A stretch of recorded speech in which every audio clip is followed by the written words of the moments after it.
네, 그러면 서울대 김광형 교수님을 소개해 드리도록 하겠습니다. 김광형 교수님 스스로 좀 소개 한번 해주시면 감사드리겠습니다.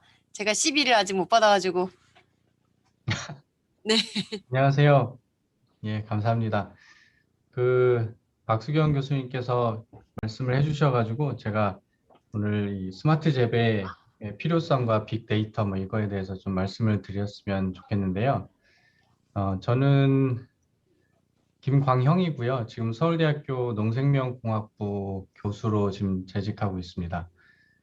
교수가 된 지는 얼마 안 됐고요. 그전에는 그 에이펙 기후센터라는 데서 이제 기상기후 뭐 이런 거 가지고서 이제 농업에서 응용하는 쪽으로 하다 보니까 자연스럽게 그 기상기후 빅데이터 가지고서 이제 많이 다루게 됐고요.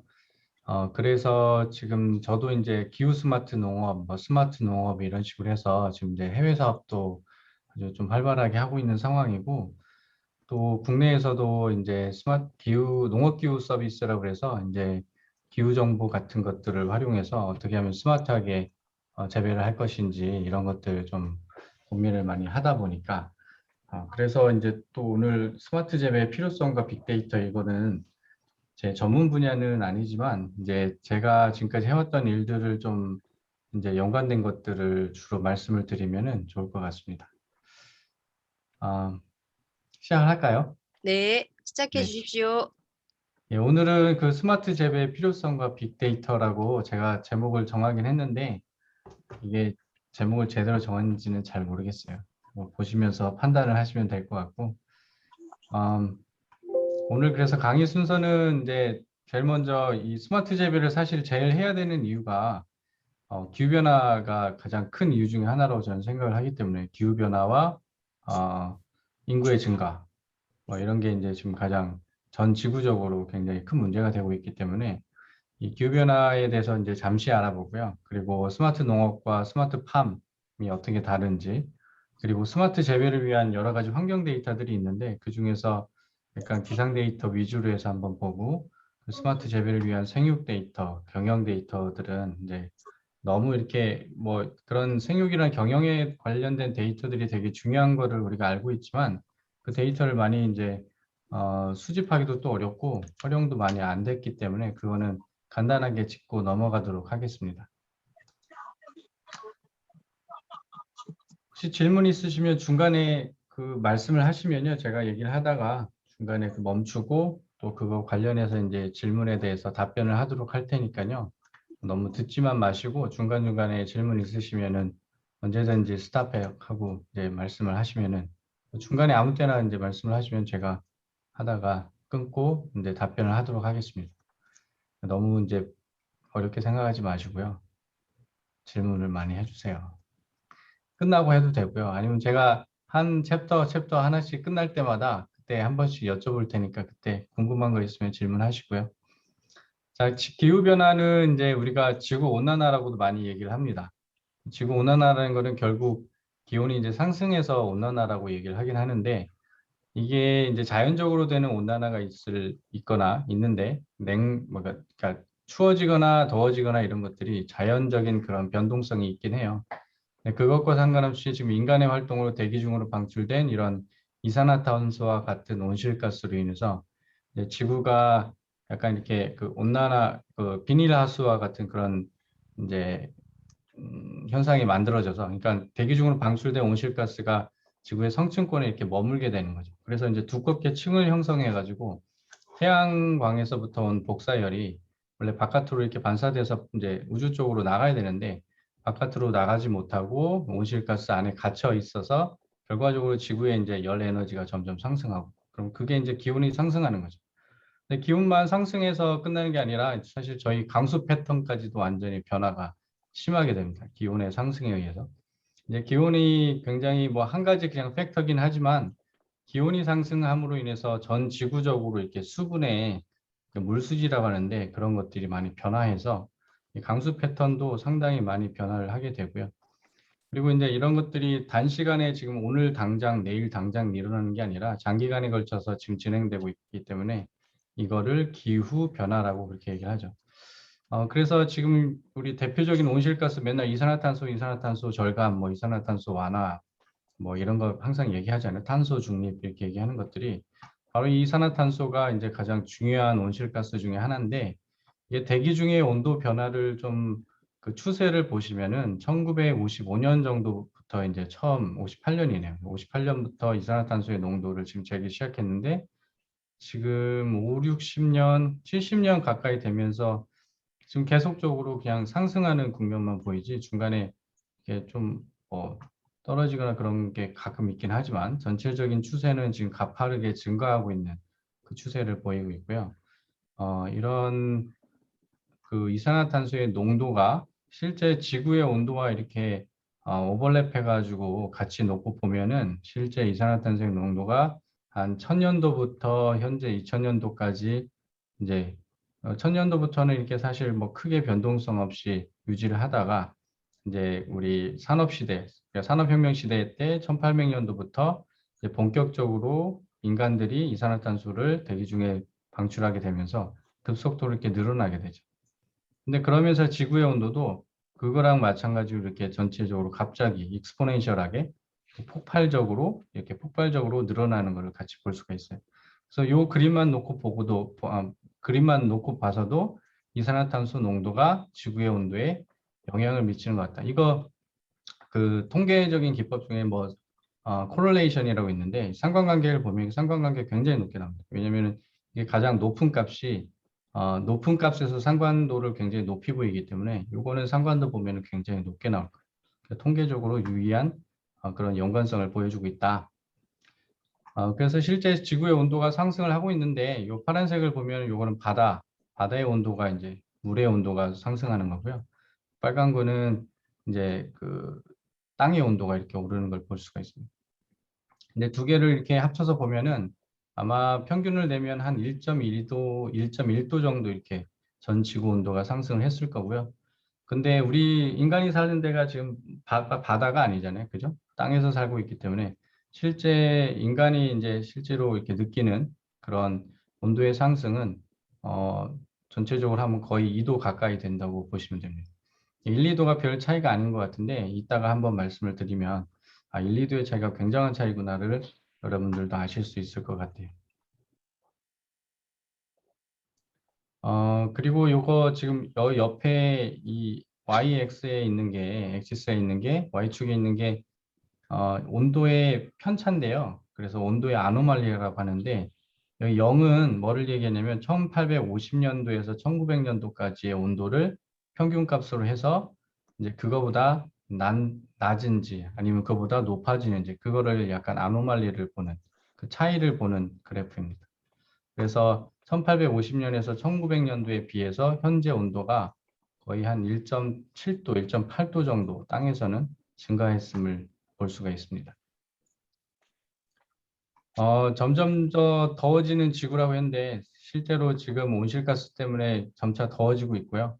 그래서 그거에 대한 여러 가지 이런 증거들이 있죠. 그죠? 이산화탄소와 지구의 온도와 여러 가지 증거들이 있지만 대표적인 증거는 옛날에는 이렇게 그 우리 삽살개나 바깥에서 이렇게 돌아다니는 개들 보면 이렇게 털이 덥수룩했잖아요. 왜냐하면 옛날에는 이제 겨울이나 뭐 봄, 가을 정도 되면 추우니까 얘네들도 이제 이렇게 옷을 두텁게 입고 다녔는데 요즘은 얘네들도 더워서 이제 이렇게 열심히 깎고서 짧은 털을 하고서 많이 살고 있습니다.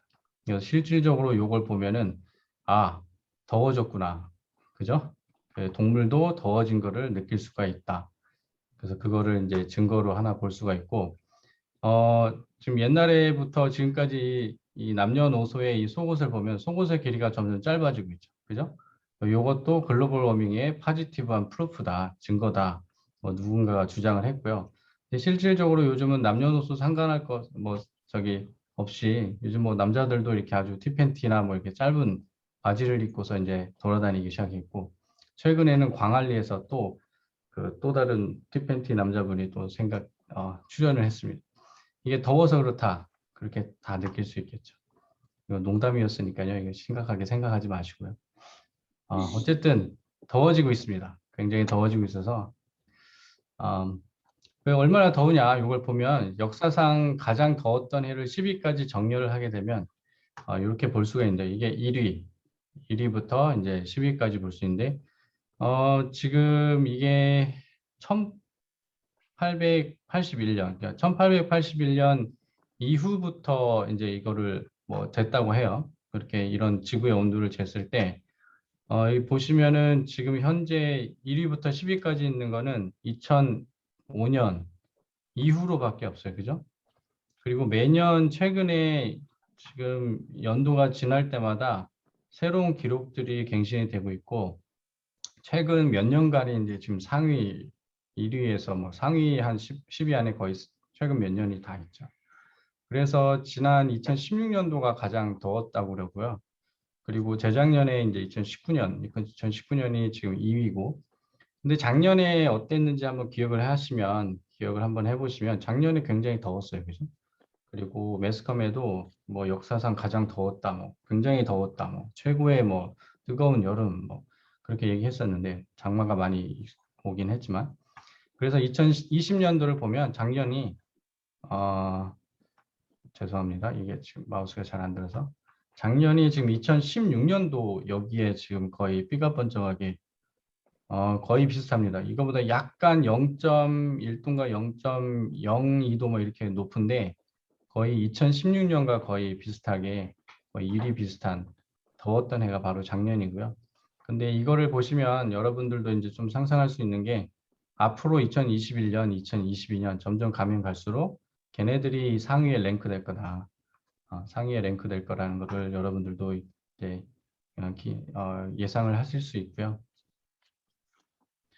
그리고 요거는 이제 잘 아시는 것처럼 북극의 아이스, 빙하 사진을 보여주는 건데 이게 이제 1984년에서 2016년도까지 위성 사진을 계속 보여주는 거예요. 그래서 이렇게 진하게 하얀 것들은 지금 만년설이고 그거보다 이제 점점 이렇게 색깔이 옅어지는 것들이 이제 빙하의 나이가 점점 어려지는 거죠. 그리고 여기 보시면은 빙하의 나이가 1살에서 2살, 뭐 2살, 3살, 3살, 4살, 4살 이상 되는 빙하 요 이제의 사이즈를 지금 면적을 지금 보여주고 있는데 가장 중요한 거는 이 만년설이 얼마나 매년 녹지 않고 유지가 되느냐가 관건입니다.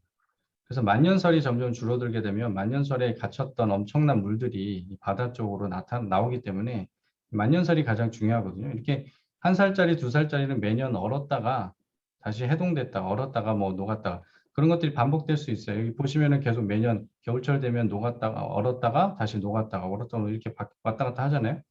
근데 이제 여기 보시면은 요 만년설이 원래 그 초기에 1984년도에 만년설의 너비가 면적이 이 정도 됐다고 보시면 돼요. 그러면 지금 현재 2012년도, 2013년도 가면서 만년설 4살 이상 되는 그 빙하의 얼음의 그 면적이 점점 완전히 줄어든 걸 보실 수가 있죠.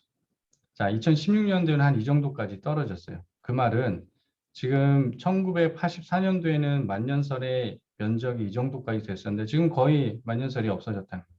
여기 보시면은 만년설이 많이 안 보이죠. 그래서 이제 대부분의 빙하들이 굉장히 어린 빙하만 남았다. 그 말은 여기가 좀 상대적으로 과거에 비해서 기온이 올랐다는 것을 보실 수가 있습니다. 그죠?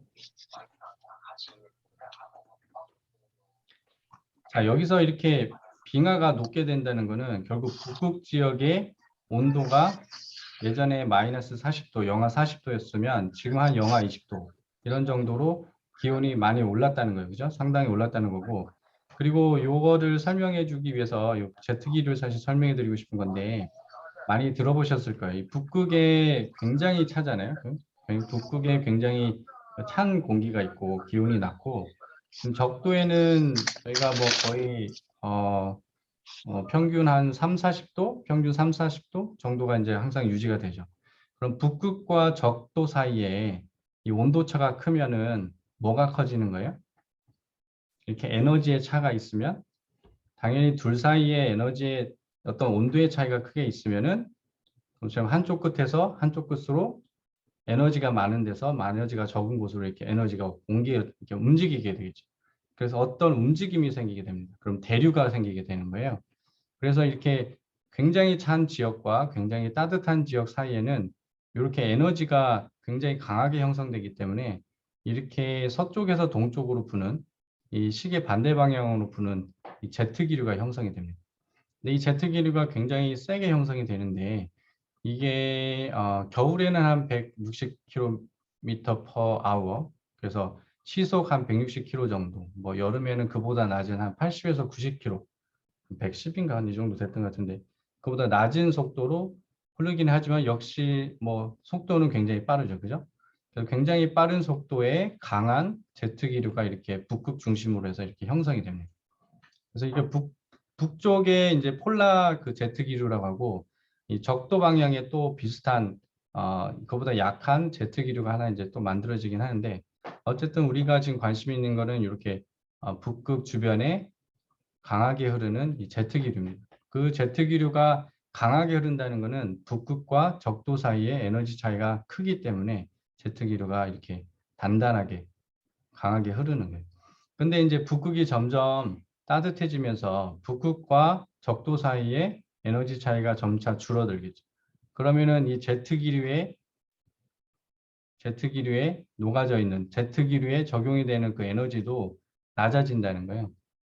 그러면은 이런 북극 진동과 같은 현상이 생기는데 이렇게 단단하게 꽉 조여가지고 흐르던 제트 기류가 이제 약해지니까 그 힘이 약해지니까 이렇게 막 흔들흔들거린다고 볼 수 있죠. 그래서 이렇게 약해진 제트 기류는 북극에서 밑으로 쭉 쳐졌다가 다시 올라갔다가 쳐졌다가 이런 식으로 힘이 없어지는 거예요. 그럼 속도도 줄어들고 힘도 없어지고, 그죠?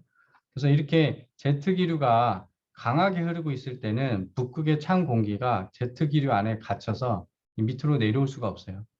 이런 대류가 크게 세게 흐르고 있기 때문에 그 안에서 이제 소용돌이 치면서 그냥 갇혀 있는 거죠. 근데 이렇게 제트 기류가 약해지면 제트 기류가 이렇게 처질 때 당연히 여기 보시는 것처럼 찬 공기가 밑으로 착 또 떨어지게 되죠. 그죠? 밑으로 같이 내려오게 되는데 우리나라에 이제 가장 추웠었던 겨울을 제가 기억을 잘 하지 못하는데 가끔씩 겨울에 뭐 최강 한파 이렇게 해가지고 굉장히 추웠던 적이 있었잖아요. 그때는 보통 이 TV에서 전문가들이 이런 얘기를 많이 합니다. 북극 진동 때문에 그렇다. 이 북극에 존재하는 찬 공기의 소용돌이가 약해져서 밑으로 남쪽으로 쭉 내려왔기 때문에 우리나라에 이렇게 영향을 미친 것이다. 그래서 굉장히 추운 것이다. 이렇게 얘기를 하게 되죠.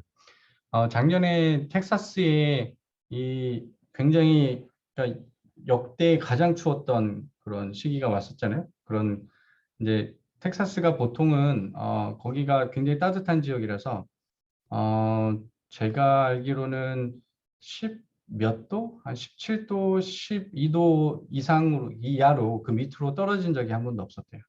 그러니까 연간 기온이 12도인가 17도 밑으로 떨어진 적이 한 번도 없었는데 작년에는 거의 영하 한 10도, 영하 12도 정도까지 떨어졌다고 합니다.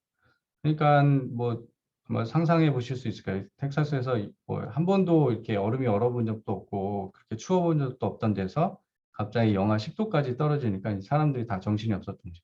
그래서 그렇게 대난리가 났던 거고 그로 인해서 텍사스에서 많은 사람들이 또 얼어 죽기도 하고 또 뭐 전력 생산에 차질도 있고 뭐 전력을 이제 너무 많이 소비하게 되니까 그 민간 전력 회사에서 그 전기 요금이 아주 그냥 폭탄이 돼서 돌아온 뭐 그런 이제 TV 뉴스도 이제 우리가 많이 들었었죠.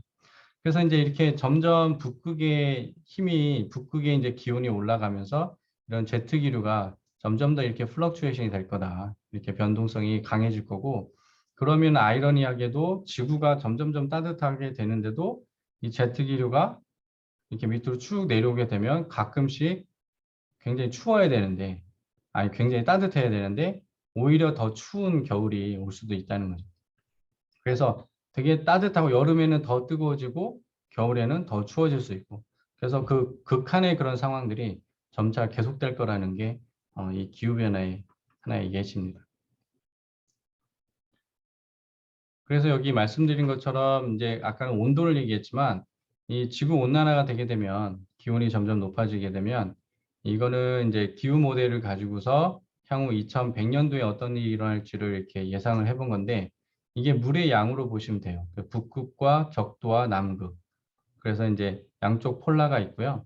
그리고 적도를 중심으로 해서 이 물의 양이 상당히 많은 거를 그러니까 비의 양이 상당히 많은 것을 볼 수가 있죠. 그죠? 근데 그러면서 약간 중위도로 오면서 줄어들었다가 약간 늘었다가 북극이나 남극으로 가면서 비의 양이 확 주는 것을 볼 수가 있어요. 이게 일반적인 강수량의 그런 패턴인데 이 위도에 따라서 이게 향후 이제 2100년도에는 이것보다 기존에 왔던 것보다 이 선을 중심으로 해서 이만큼이 더 온다. 적도에는 기존에도 많이 왔었는데 앞으로 기후변화로 인해서 더 많은 강수량이 올 수 있고 또 중위도, 북반구와 남반구의 이 중위도에는 기존에 왔던 비보다 더 적은 비가 올 것이다. 그건 무슨 소리예요? 심한 가뭄이 올 수 있는 가능성이 많다. 그리고 물이 점점 부족해질 것이다. 그리고 적도에는 비가 원래보다 훨씬 더 많이 올 것이다. 그 무슨 소리예요? 비가 많이 오면, 폭우가 오면 홍수 같은 그런 자연재해가 많이 일어날 수 있는 가능성이 있다. 그리고 이런 중위도에는 가뭄과 같은 자연재해가 일어날 수 있는 가능성이 높다. 그래서 그 강도들이 증가한다는 거고, 그리고 점차 따뜻해지니까 당연히 폭염의 빈도수도 증가하게 됩니다. 이거는 이제 폭염이 앞으로 이 퍼센티지로 이제 많이 증가할 수 있는 그런 지역들을 나타낸 거고요. 그리고 아까 말씀드렸던 것처럼 북극의 아이스 같은 것들이 점차 이제 많이 녹다 보니까 빙하가 녹다 보니까 해수면이 점점 상승하고 있죠. 그래서 실제 보면 해수면이 지속적으로 상승하고 있어요. 온도나 CO2나 이 해수면이 거의 비슷한 추세로 이렇게 계속 증가하고 있는 걸 볼 수가 있고요.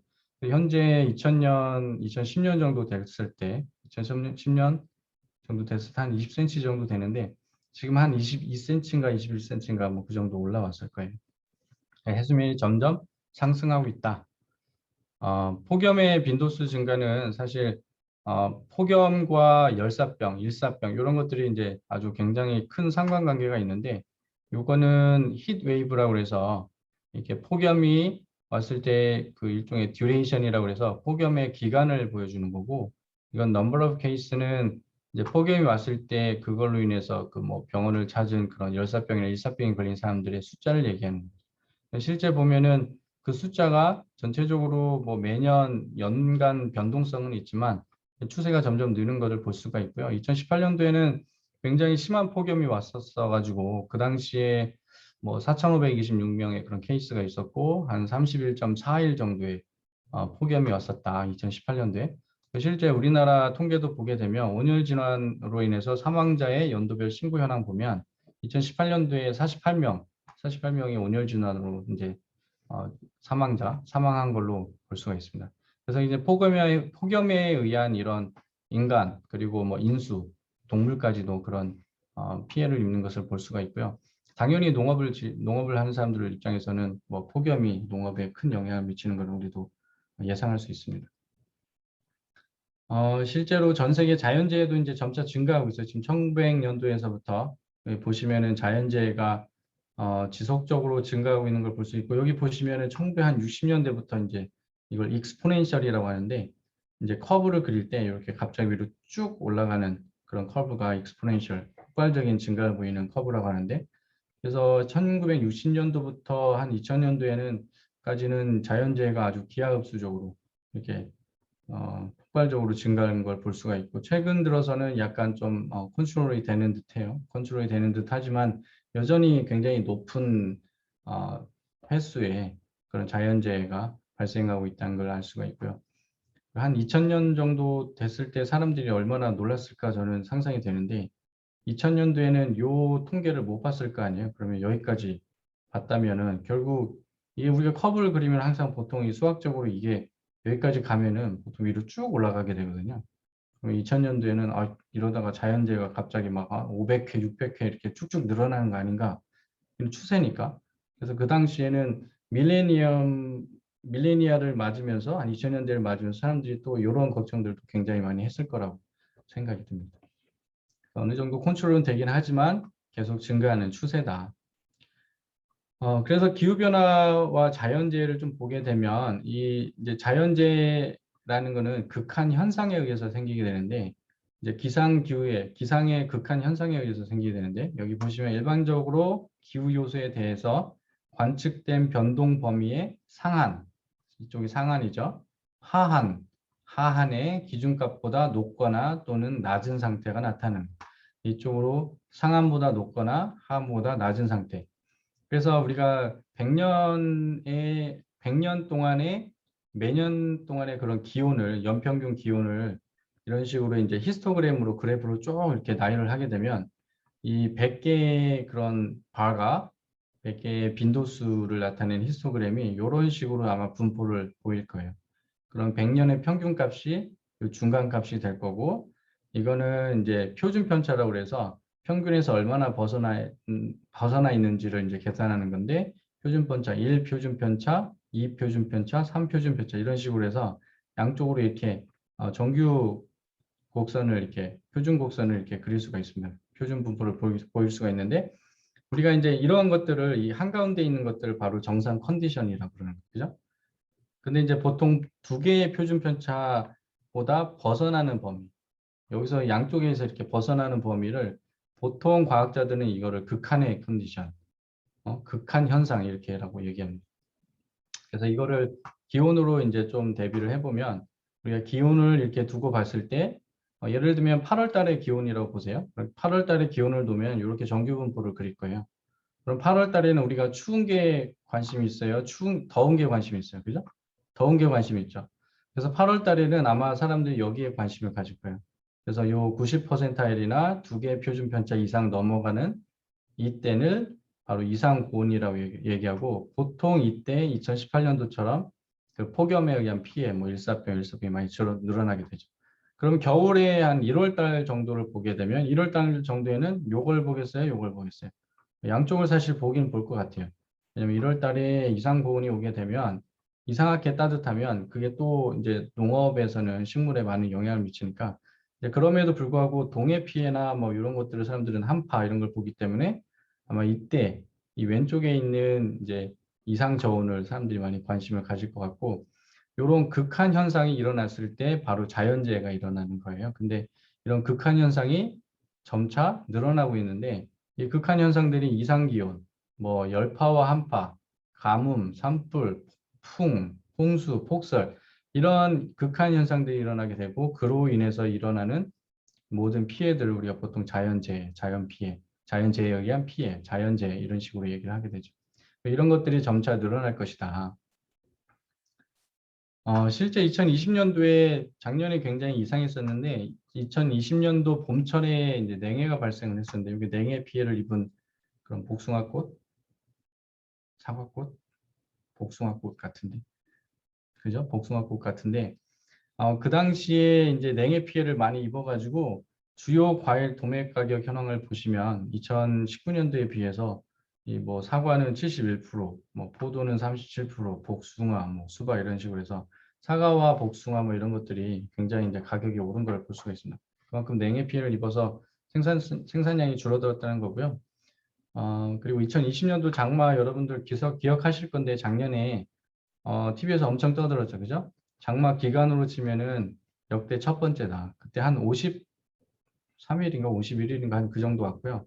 역대 최고의 장마 기간이고, 그 장맛비 양으로 보면은 2011년도와 1998년도 다음에 이제 그만큼 많이 오긴 했는데, 이게 이제 장맛비의 양이 이렇게 변동성을 보이는 것을 볼 수가 있어요. 매년 이렇게 변동을 보이긴 하지만 2020년도에 좀 그렇게 굉장히 극한 현상을 좀 보였고, 2015년도에도 보면은 오히려 장마비가 굉장히 그때는 적었다 뭐 이런 시기도 있었지만, 어쨌든 2020년도 장마가 굉장히 많은 피해를 입혔고요. 그 당시 최장기간 장마라서 식물병도 많이 발생했던 걸로 리포트가 많이 되어 있습니다. 이 장마가 많이 발생하는 게 그럼 기후변화 관련이 있냐? 기후변화와 관련이 있습니다. 기후변화 관련인데 그거는 이따가 요 다음에 이제 여기서 말씀을 드릴 건데, 이제 장마에 또 2020년도 태풍도 우리나라를 관통해서 지나가는 태풍이 굉장히 많았어요. 여기 보시면 2019년도에는 지금 영향 태풍이 7개라고 그랬는데, 이게 60년 만에 최다라고 합니다. 그러니까 영향 태풍이라는 건 우리나라에 영향을 미친 태풍의 개수인데, 그게 2019년도에는 7개, 7개가 이제 60년 만에 최다의 개수다. 그렇다는 거고, 2020년에도 좀 굉장히 강한 태풍들이 우리나라를 이렇게 관통해서 갔었죠. 근데 이거 보시면은 이게 지구 온난화로 태풍의 강도는 강해지고 태풍의 경로도 고추서는 경향이 지속된다 이런 식으로 돼 있잖아요. 근데 실제 2001년도에서 2005년도의 태풍의 경로를 보면은 보시는 것처럼 약간 북동쪽으로 이렇게 꺾여서 가는 걸 보실 수가 있어요. 그죠? 대부분의 태풍들이 오면 사람들이 아 일본 그냥 걸쳐 가겠지. 우리나라는 잘 안 오고 그냥 부산 살짝 스쳐 가겠지. 보통 이런 식으로 예상을 했었잖아요. 예전에는 보통 이런 식으로 이제 많이 지나갔었는데 2011년도, 15년도 보면은 약간 그 경향성이 조금씩 틀어지는 걸 볼 수가 있어요. 그래서 많은 태풍이 세워가지고 이제 고추서는 그래서 이제 수직으로 이렇게 남쪽에서 북쪽으로 이렇게 올라가는 그 경로를 볼 수가 있습니다. 그리고 이제 2020년도에는 그게 거의 극대화가 되죠.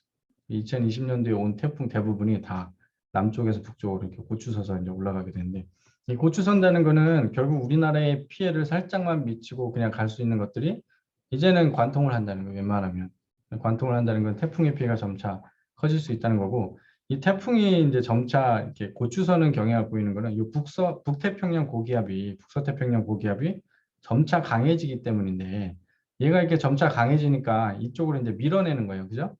얘가 이제 북동쪽으로 이렇게 가야 되는데 얘가 점차 강해지니까 세력이 매년 강해지니까 얘가 이제 그쪽으로 못 가고 이렇게 세워져서 가게 되는데 이 북태평양 고기압이 작년에도 굉장히 강하게 발달을 했기 때문에 이 북태평양 고기압이 강하게 발달한다는 것은 북태평양 고기압이 어디 있어요? 태평양에 있잖아요. 태평양에는 기후 변화로 인해서 수온이 점차 이제 상승하고 있죠. 그럼 수온이 점차 상승하면은 수증기가 더 많이 발생하잖아요. 그래서 이 수증기가 이제 점차 더 많이 발생하니까 이 북태평양 고기압이 이제 훨씬 더 강해진 거예요. 점차 이제 강해지겠죠. 왜냐면은 바다의 해수의 온도는 점차 오르고 있고, 그죠? 해수의 양도 또 계속 뭐 늘어나고 있고, 이제 그러니까 이제 북태평양 고기압의 세력은 점차 매년 커질 건데, 이런 이제 강한 상태를 유지할 건데, 그럼 결국 태풍의 경로나 장마나 이런 것들에도 영향을 미칠 수밖에 없습니다. 그래서 이제 북태평양 고기압과 기후변화와 이렇게 연관성을 연구하는 논문들이 많이 있는데 굉장히 그러니까 양의 연관성을 많이 보이는 그런 논문들을 볼 수가 있습니다. 그 결과 2020년도 농산물 작황을 보시면요. 여기 보면 노지 봄감자의 생산량 전망을 보면 뭐 생산량, 단수 이런 거 많이 떨어지는 거 보실 수 있죠. 볼 수 있고 연도별 벼 재배 면적도 보면 작년에 뭐 여러 가지 사단이 많이 나서 2020년도에는 이 단수가 많이 떨어진 걸 볼 수가 있어요.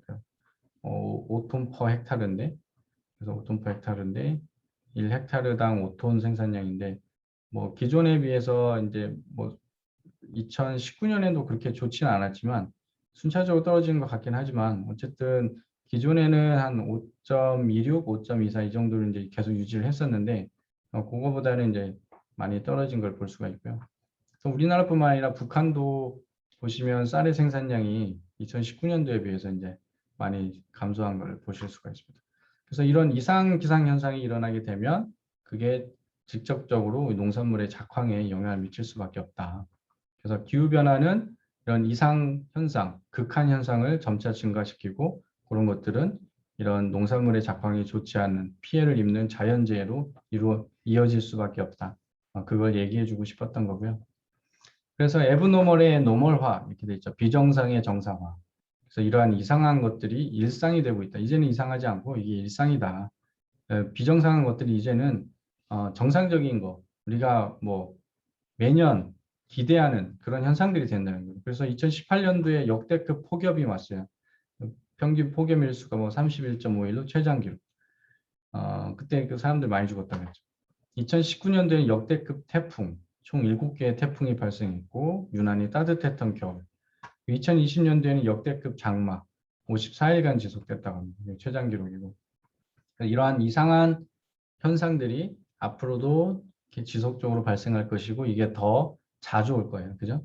자주 발생할 거고. 그래서 이제 농사를 짓고 농업을 하는 사람들은 자연의 영향을 가장 많이 받기 때문에 아무리 우리가 지금 기술이 발달해서 뭐 관계를 하고 그 온실 안에서 이제 비를 피하고 뭐 바깥의 영향을 최소화하고 그런 것들을 하지만 한계는 있을 것이고 그래서 이제 스마트팜, 스마트 농업, 기후 스마트 농업 이런 것들이 필요하지 않나 그런 생각이 듭니다.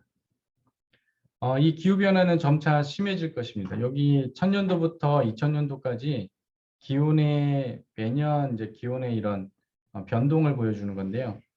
여기 보시면 중세 때는 약간 온난했던 기간이 좀 있었고 그때 온난했었대요. 여기까지 올라온 거 보면 좀 온난했었고 중세 한 1400년도, 1800년도 일시적 빙하기가 왔었습니다. 그래서 그때 그 유럽이나 뭐 이런 데서 이제 사람들이 많이 굶어 죽고 뭐 별의별 일들이 역사적인 사건들이 많이 일어났고요. 근데 지금 여기 보면은 한 기준점에서 한 영하 0.5도나 아니면 1도, 1도까지 기준점에서 이렇게 떨어졌던 게 바로 일시적 빙하기였고 그때 뭐 별것도 아닌 것 같지만 굉장히 큰 문제들이 많이 일어났었고 여기 보시면은 최근에 지구온난화는 벌써 지금 0.5를 넘어서 여기까지 지금 간 거죠. 그죠? 근데 지금 요거보다 아마 더 올라갔을 거예요. 그죠? 그래서 이 정도 변동성이면 뭔가 큰 영향을 줄 만하다. 과거를 놓고 봤을 때. 근데 지금 여기서 지금 끝나는 게 아니라 우리가 기후변화 시나리오를 보면 이런 기후 모델들이 지금 여기까지 지금 예상을 하고 있고요. 지금 뚫고 올라가서 잘 안 보이잖아요. 그래서 이걸 좀 줄여보면은 이 과학자들이 기후 컴퓨터 모델을 바탕으로 해서 예상하는 2100년도까지의 기후 변화. 여기 지금 네 가지 다른 시나리오가 있는데 이런 시나리오를 만들 때 이게 불확실성이 있긴 하지만 불확실하긴 하지만 과학자들이나 이거를 뭐 이야기하는 정책을 결정하는 정치인들이나 뭐 이런 사람들은 사람들한테 희망을 항상 줘야 돼요. 그래서 희망을 주기 위해서 이렇게 항상 희망을 주는 시나리오를 항상 같이 이렇게 넣어둡니다. 이렇게 그죠? 이게 무슨 희망을 주는 메시지냐면 시나리오냐면 지금 당장 전 세계가 탄소 배출을 확 줄였을 때 배출을 하지 않을 때 거의 하지 않고 굉장히 친환경으로 아니면은 그런 새로운 그런 이제 전력을 생산하는 그런 새로운 방법들 태양광이나 뭐 이런 뭐 여러 가지 그런 탄소를 사용하지 않는 그런 방법으로 갔을 때는 아마 이때쯤 되면은 더 이상 기온이 상승하지 않을 거다. 근데 현재 추세대로 그냥 내비두면 요걸로 갈 거다. 그 맨 위에 있는 게 요게 현재 추세대로 가는 거예요. 근데 지난 십몇 년간을 우리가 놓고 봤을 때, 이 추세가 지금 얘를 따라가고 있습니다. 왜냐면 아무도 지금 온실가스 배출을 줄이려고 안 하고 있잖아요. 그죠? 오히려 더 했으면 더 했지. 그래서 지금 추세는 온실가스 배출 추세는 지금 요걸 따라가고 있어요. 그래서 어떻게 될지 아무도 모른다는 거죠. 근데 더 심해질 것으로 예상이 되고, 이 온도가 오르는 것과 함께 아까 말씀드렸던 여러 가지 이제 따라오는 현상들이 굉장히 우리가 값을 좀 비싸게 치러야 되는 그런 현상들이다. 그거를 말씀을 드리는 거고, 그에 따라서 이상기후는 점점 더 심해질 것으로 예상이 되고, 그래서 이런 기후변화에 의한 피해를 최소화하기 위해서 우리가 두 개를 해야 됩니다. 스마트 농업, 스마트팜 두 개를 해야 되는데 스마트 농업이 뭐냐면 좀 비슷해 보이잖아요. 스마트 농업, 팜. 농업은 좀 커 보이잖아요. 그죠? 너무 큰 개념이죠. 농업, 팜은 작은 개념. 실제 그대로 그냥 읽으면 되는데 이 ICT를 비롯한 각종 첨단 기술을 농업의 밸류 체인, 가치 체인이 있거든요. 농업의 가치를 점차 증가시키는 그런 체인이 뭘로 이루어져 있냐면 생산 단계, 처음에 생산하는 단계부터 시작해서 이제 생산을 위한 종자 개발, 또 생산하고 관리하고 그거를 이제 가공해서 유통하고 또 소비하는 이 전체적인 생산부터 소비로 이루어지는 이 전체 체인을 이 가치 체인이라고 합니다. 왜냐하면 생산하면서 이제 새로운 가치를 만들어서 그걸 관리를 하고 가공을 하고 새로운 가치를 만들어서 그걸 유통을 하고 또 소비자한테 넘기는데 또 요리를 해서 또 주고 뭐 그러면 또 새로운 가치가 생기고 그래서 그걸 가치 체인이라고 하는데 이 가치 체인 전체를 농업의 가치 체인 전체에 스마트하게 한번 이제 해보자. 스마트하게 접근을 해보자. 그래서 그게 바로 스마트 농업이고요. 그래서 농업의 전후방 산업에 전체에 접목시켜서 농업 전체를 이제 스마트화하는 게 스마트 농업이라고 부르고요. 스마트팜은 보통 우리가 알고 있는 그런 개념입니다. 시설 원예, 과수, 축산 등에서 ICT 융복합 기술이 접목된 첨단 농장을 운영해서 이제 뭐 가치도 올리고 비용도 절감하고 또 우리의 이익률도 이제 높이고 인컴도 높이는 거죠. 그렇게 하는 게 이제 스마트 팜이고요. 그래서 스마트 농업과 스마트 팜을 간단하게 보긴 할 건데 이 스마트 농업의 개념은 우리나라에서보다는 약간 이제 해외에서 많이 좀 사용하는 개념입니다. 스마트 농업의 개념. 그래서 스마트 농업을 보시면 이렇게 농업 전체를 스마트화하는 건데 이게 좀 복잡하긴 해요. 그죠? 영어로 돼 있고. 근데 이제 간단하게 얘기하면 이런 피지컬 레이어라고 해서 이렇게 이런 농업의 가치 체인, 농업을 생산하고 그거를 여기 뭐 이제 가공해서 소비하는 것까지는 여기 보이진 않지만 그런 전반적인 것들에 대해서 우리가 이제 이런 센서들을 가용한 센서들을 다 설치를 하는 거죠. 그래서 soil, humidity, CO2, 뭐 temperature, wind, rain, 그리고 제밍 디바이스, 엔타이 제밍 디바이스는 뭐 고장나지 않는 그런 디바이스라든지 스마트 애그리컬처 머시너리 그런 장비 같은 것들, 로봇 뭐 이런 것들 다 활용해 가지고 피지컬 레이어, 물리적인 그런 층에서 모든 것들을 스마트화하는 것과 그리고 그런 의사결정하는 여기에서 일어나는 모든 의사결정 자체를 또 이런 빅데이터나 여러 가지 이제 디시전을 이렇게 지원하는 의사결정을 지원하는 시스템을 바탕으로 해서 그런 것들을 스마트화하게 하는 것과 또 그런 것들이 이런 클라우드 안에서 뭐 AI나 Artificial Intelligence, 뭐 머신러닝 이런 것들을 통해서 다 이제 조정을 하는 거죠. 그래서 이런 전체적인 시스템이 이렇게 스마트화가 된다는 건데 여기서는 지금 생산하는 것처럼 것밖에 안 보여주긴 했지만 스마트 농업은 여기서 더 이어져 가지고 이 가공과 그리고 유통과 소비까지도 전체적으로 접근하는 게 바로 스마트 농업인데 전 세계적으로 아직은 이쪽 라인은 좀 그 이후의 라인은 아직도 약해요. 약해가지고 지금 이 스마트 농업이라고 해서 이 전체를 좀 이제 의사결정을 가장 스마트하게 내릴 수 있는 그런 스마트 농업 뭐 이런 쪽으로 접근을 하고 있고요. 그래서 이거는 좀 광의의 그런 개념으로 보시면 돼요. 좀 이제 여러 가지 모든 의사결정과 그리고 그 전체 가치체인과 모든 것을 좀 고려를 하는. 스마트팜은 여기 보시는 것처럼 이제 시설원예, 과수 축산 등에서 ICT 융복함 기술, 뭐 첨단 농장인데 이거는 뭐 잘 아시죠? 우리가 이제 그 딸기나 토마토나 뭐 오이나 그런 파프리카나 그런 시설 원예 안에서 지금 재배하는 것들 지금 현재 이런 여러 가지 센서들은 이미 설치가 돼서 뭐 스마트팜 비슷한 또 스마트팜에서 이런 것들이 지금 센서가 설치가 돼서 그걸 바탕으로 해서 그런 정보 전달은 되고 있어요. 그래서 정보가 전달이 되고 그거에 대해서 어떤 알고리즘을 넘어서면 그거에 대해서 이제 워닝을 주고 경고를 주고 경고 메시지를 따라서 농민이 이런 뭐 안에 환경을 제어할 수 있는 그런 상태까지는 지금 다 돼 있다고 합니다. 그래서 이제 그것과 관련돼서 이런 뭐 센서들 그리고 그런 컴퓨터 장비들 그걸 녹화하고 그걸 저장하고 그거를 이제 인터넷을 통해서 어떤 클라우드나 뭐 이런 이제 거기도 서버 쪽으로 보내고 또 그거를 또 이제 제어하는 실제 이런 장비들을 제어하는 그 장비 제어 기술까지 그게 이미 다 들어가서 이제 거기서 뭐 양액이 필요하면 양액을 보내고 뭐 물이 필요하면 이제 물을 보내고 뭐 문을 열어야 되면 문을 열고 이런 것들이 지금 되고는 있어요. 근데 그게 아직은 스마트하진 않고요. 사람이 매뉴얼로 주로 하는 식이고 그리고 알고리즘이 있긴 하지만 알고리즘이 약간 아직은 농민들이 믿고 쓰기에는 아직은 좀 부족한 그런 약간 고정된 알고리즘, 그래서 딱 픽스가 돼가지고 정해진 알고리즘이라서 각각의 스마트팜 아니면 시설의 그런 상황, 거기서 기르는 작물, 뭐 재배 방식, 그 여러 가지를 고려한 것, 그래 약간 진짜 똑똑한 그런 제어는 못 하고 있어요. 그래서 이거를 이제 보통 우리가 1세대 스마트팜이라고 얘기를 합니다. 그래서 여기 스마트팜의 부분을 누군가가 해놨는데 1세대, 2세대, 3세대로 했고요. 지금 상용화 시기는 1세대는 뭐 이미 지금 돼 있고 2세대는 2030년, 2040년 정도 되면 3세대까지 간다.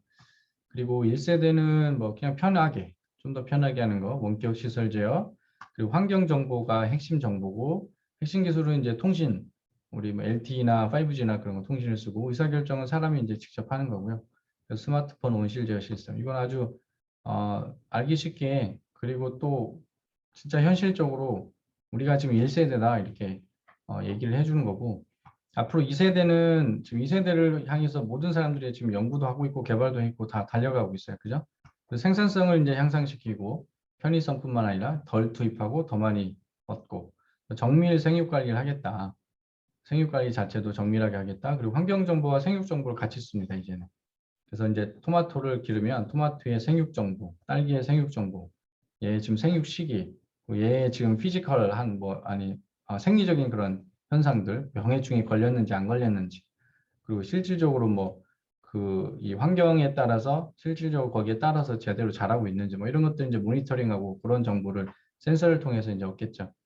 그리고 여기서는 이제 빅데이터 인공지능이 들어가게 돼요. 그래서 그냥 딱 고정되어 있는 알고리즘이 아니라 살아있는 알고리즘, 실시간으로 모니터링되는 그 값에 의해서 이제 어떤 기존에 정해져 있는 알고리즘이 계속 이볼루션이라고 하는데 진화를 하는 거죠. 진화를 해서 계속 이제 인공지능인데 그래서 이제 수집되는 여러 가지 데이터를 얘가 그 안에서 잘 쿠킹을 잘 해가지고 요리를 잘해서 거기서 가장 적합한 의사결정을 자동으로 내려주는 거죠. 그죠? 그래서 의사결정을 여전히 사람이 하긴 하지만 컴퓨터가 그 의사결정을 이제 제안하게 돼요. 이렇게 제안을 하면 거기에 따라서 그 사람이 이제 그걸 바탕으로 해서 의사결정을 내리는 거죠. 그래서 이제 데이터 기반 생육관리 소프트웨어 여기까지 뭐 2030년도까지 가겠다. 3세대는 말 그대로 모든 게 다 자동화가 된 거죠. 누구나 이게 제일 중요합니다. 누구나 왜냐하면 사람이 안 들어가니까 여기 2세대까지는 그 농부가 얼마나 관리를 잘하냐, 그 사람이 얼마나 잘 스마트하냐, 그 사람이 얼마나 잘 알고 있냐, 관리를 잘 그거에 따라서 이제 많이 영향을 많이 받고요. 근데 3세대부터는 누가 하든지 잘 될 수밖에 없는 그런 상태다. 그래서 환경 정보와 생육 정보, 생산 정보 이 전체가 생산량 정보까지 이 전체가 이제 핵심 정보가 되고 로봇가 이제 등장해서 로봇가 사람이 해야 되는 일들을 하게 되고 그리고 의사결정 제어 이런 걸 모두 컴퓨터와 로봇이 하게 되고요. 그래서 이걸 지능형 로봇 공장이라고 로봇 농장이 대표적인 예시다 이렇게 3세대가 있습니다. 실질적으로 2세대까지는 지금 뭐 차 자율주행 하는 것처럼 2세대까지는 뭐 아무 문제 없이 갈 수 있을 것 같고요. 실제 그거 관련해서 많은 사람들이 아주 활발하게 지금 연구도 하고 개발도 하고 그리고 굉장히 그 잠재력이 큰 그런 투자 시장입니다. 그래서 잘 되고 있고요. 스마트팜 1은 지금 뭐 간단하게 얘기하면 비닐하우스를 여행하면서 식사하면서 딴 일하면서 관리한다. 이게 아주 잘 나타내주고 있죠. 그죠? 관리한다. 관리하는 것만 이제 여기서 하면 되고 저희가 엊그저께 만난 분은 주일날 그러니까 일요일날 교회를 가는데 교회 갔을 때는 이게 문제가 생겼을 때 이거 문을 열 수가 없잖아요. 그래서 그때 이거를 제어를 하기 위해서 이 스마트팜을 도입했다고 말씀을 하시더라고요. 그래서 교회를 가서 예배를 드리는 동안 아니면 교회 가서 하루 종일 있는 동안 여기 다시 오지 않고 이걸 제어할 수 있는 그런 게 바로 스마트팜 1세대다. 그래서 스마트팜 1세대만 해도 이 생산량이 좀 늘어났다. 뭐 이런 결과가 예전에 있고요. 1인당 생산량 늘어나고 노동비 줄고 병해충 질병이 많이 줄었다. 근데 이거는 믿을 수는 사실 없어요. 이게 뭐 3년 해가지고 그냥 정부에서 주도적으로 해가지고 잘 관리된 조건에서 한 것 같은데 병해충이 진짜 줄었냐? 저는 잘 모르겠습니다. 그냥 원격 제어만 해가지고 병해충이 얼마나 줄었는지 모르겠는데 영향은 있었겠지만 이 정도까지는 아닌 것 같고 어쨌든 이런 분석 결과, 긍정적인 분석 결과가 있다. 스마트팜 2세대는 인공지능 빅데이터를 수집, 분석, 가공해서 생산량 증대 방법이나 품질 향상 방안들을 제시한다. 그래서 보면 작물에서 이제 어떤 플랫폼으로 센서를 통해서 이제 플랫폼으로 그 정보들이 가게 되고 그 플랫폼에서는 이제 이 데이터를 가공을 해서 그거를 artificial intelligence 그래서 이제 머신러닝을 통해서 디시전을 만들고 의사결정을 하고 의사결정을 바탕으로 해서 어떤 실질적으로 이제 행동을 할 수 있는 그런 것들을 제한하는 그 단계가 그래서 인공지능이 본격적으로 들어가는 게 이제 스마트팜 2고요. 그때서야 이제 진짜 우리가 그 만들어진 데이터를 진짜 활용을 하는 스마트 재배가 되는 겁니다. 이거는 최근에 실질적으로 일어나고 있는 그런 뭐 연구 과제긴 한데 실질적으로 일어나고 있는 일인데 우리가 원예작물, 그러니까 딸기 같은 것들, 토마토를 이렇게 키우잖아요. 근데 키우는데 얘네들이 어떤 병원균에 이제 감염이 됐다. 그러면 이제 감염이 됐다면 이게 딸기 같은 경우는 제피곰팡이병이 이제 발생을 할 때 눈으로 보이기까지 약간 레이턴시 피어리어드라고 해서 레이턴시 피어리어드가 영어로 한국말 뭐죠? 어쨌든 이제 병원균이 식물에 침입을 하고 그게 실질적으로 겉으로 이렇게 눈에 보이는 그 시기가 바로 인큐베이션 피어리어드라고 해서 이제 어떤 그 안에서 이제 배양이 잘 돼서 겉으로 나타나는 시기가 있는데 그게 보통은 병원균마다 다르긴 한데 5일, 3일에서 7일, 10일 뭐 이렇게까지 늘어지기도 해요. 그 환경에 따라서 환경이 좋으면은 그게 앞당겨지고 환경이 안 좋으면 좀 늘어지고. 그래서 어쨌든 그 기간이 있어요. 그래서 이제 실제 감염이 일어나고 사단이 난 거죠. 사단이 난 다음에 그게 겉으로 사람들이 눈으로 확인하기까지 시간이 걸리는데 근데 문제는 이게 눈으로 확인하는 순간 이미 포자가 많이 만들어진 상태고 이게 이제 순식간에 퍼지기 때문에 특히 시설 안에서는 그래서 이제 그거를 방지하는 시기를 놓치는 경우가 많기 때문에 사람들이 맨날 이제 고민을 하는 게 그러면은 얘가 겉으로 눈에 보이기 전에 이것들을 우리가 알아낼 수 있는 방법이 뭘까? 그래서 이제 열 적외선 뭐 이런 카메라도 쏘고 뭐 아니면은 여러 개의 스펙트럼을 가지고 있는 이제 파장대에 그런 광선을 쏴가지고 그 이제 반사되는 정도 가지고서 막 파악을 하기도 하고 뭐 그런 여러 가지 방법들이 이제 되긴 하는데 그게 상용화 되기 실제 현장에 쓰기는 아직 어려운 거예요. 스마트 재배하기는 아직 어려운 거죠. 그죠? 근데 이제 최근에 서울대 팀인데 서울대 팀에서 뭐를 제안을 했냐면 이게 나노 센서라고 해서 나노 파티클이랍니다. 굉장히 작은 이제 동글동글한 그런 파티클, 동글동글한 그런 알갱이인데 그 알갱이에다가 요런 이제 어떤 그 형광 물질을 붙이는 거예요. 그래서 형광 물질을 붙여가지고 근데 그 형광 물질이 어떤 형광 물질이냐면 이 작물이 감염이 됐을 때 우리가 겉으로는 보이지만 않지만 작물 자체는 병이 걸렸기 때문에 어떤 병과 관련된 그런 현상을 보이잖아요. 그런 물질들을 만들어요. 이런 것들이 이제 감염 초기 단계에 표적 물질로 생산되는 그런 물질들인데 이런 물질을 찾았을 때 항원 항체랑 똑같습니다. 그래서 바이러스 항원이 있을 때 어떤 우리 몸의 항체가 이제 항원을 딱 알아보고서 백신을 맞으면은 걔를 알아보고서 이렇게 딱 이제 뭐라고 해야 되나 접합을 해가지고 잡아가지고 이제 뭐 걔를 어쨌든 뭐 바이러스를 없애든지 뭐든지 그런 몸의 면역 반응이 이제 시작이 되는 거죠. 그것처럼 이런 감염 초기 단계의 식물체 안에서 생기는 자연적인 물질을 얘가 이제 디텍션을 해가지고 그거를 감지를 해서 얘가 딱 이렇게 서로 이렇게 붙으면 이제 형광 물질이 딱 이렇게 바깥으로 이렇게 형광을 내게 하는 그런 물질입니다. 이거를 식물체 안에다가 기공을 통해서 이렇게 주사기로 넣어요. 넣으면 얘가 그 안에서 한 달 넘게 머문답니다. 이 한 달 안에 한 달 동안 이 이파리 안에 그냥 그 안쪽에 머물고 있대요. 딴 데로 안 가고 나노 파티클이. 그러면은 여기서 이 작물이 어떤 물질을 만들어서 이파리까지 그게 가게 되면 거기서 만나서 얘가 거기서 형광을 내겠죠. 그죠? 형광을 내게 되면 이런 식으로 해서 A, B인데 B는 그냥 이 겉으로 눈에 보이는 그런 현상이 나타나는 시간. 요거는 그 전에 안쪽에서 어떤 물질이 반응을 해서 그 형광 반응이 나타나는 시간이에요. 그래서 여기 시간대로 보면은 여기 이쪽으로 가면 시간이 더 가는 거죠. 그래서 이건 더 빨리 이 반응이 나타나서 그걸 이제 디텍션을 이렇게 할 수 있는 거예요. 그러니까 이만큼의 기간 동안 더 빨리 디텍션을 하는 거죠. 그래서 얘가 형광을 내게 되면 이런 라만 측정 장비라고 해서 이제 카메라 같은 거를 거기다 이렇게 고정해서 해놓을 수도 있고 아니면은 레일을 타고 이렇게 돌아다니면서 요거를 주입한 데만 지나다니면서 이렇게 매일 한 번씩 이렇게 찍을 수도 있고 그렇게 찍다 보면은 형광 색깔을 내는 이런 시그널을 내는 거를 얘가 디텍션을 하는 거거든요. 그럼 디텍션을 하는 순간 이제 농민한테 이 경고를 주는 거죠.